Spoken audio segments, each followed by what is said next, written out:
Hello! Aujourd'hui je vous présente mon philodendron du bureau et on va enfin élucider le mystère de cette plante. Est-ce que c'est un philodendron impérial red ou red emerald?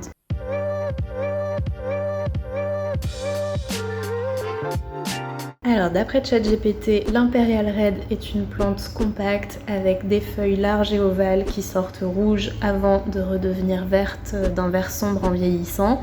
Et le red emerald, lui, est grimpant, ses feuilles sont plus allongées et ses tiges sont rouges, ce qui le rend spectaculaire sur un support.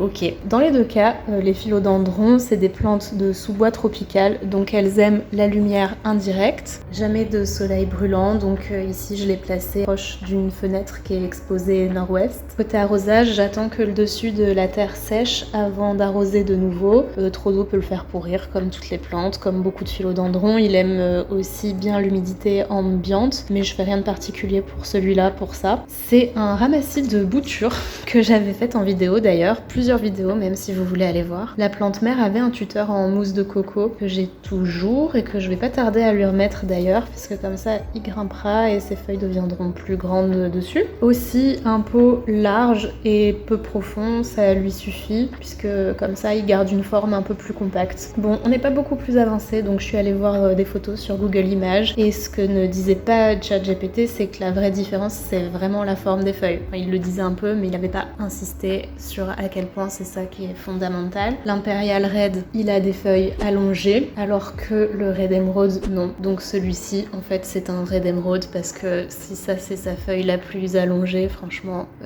quoique, hein, quand même, elles sont un peu allongées. Bon, on verra peut-être quand la plante grandira, mais surtout sur les feuilles juvéniles, on voit qu'elles sont quand même plutôt en forme de goutte. Si quand elles sont allongées, c'est ça le max de l'allongement, franchement, on va considérer quand même que c'est un red emerald. Voilà pour cette plante. Maintenant que le mystère est élucidé, si vous avez envie d'en découvrir d'autres, pensez à vous abonner, à regarder mes dernières vidéos. Du coup, c'est la dernière vidéo de la série que j'ai faite où je vous présente mes plantes du bureau. Merci aussi de liker et de partager vos propres astuces en commentaire parce que ça m'aide beaucoup.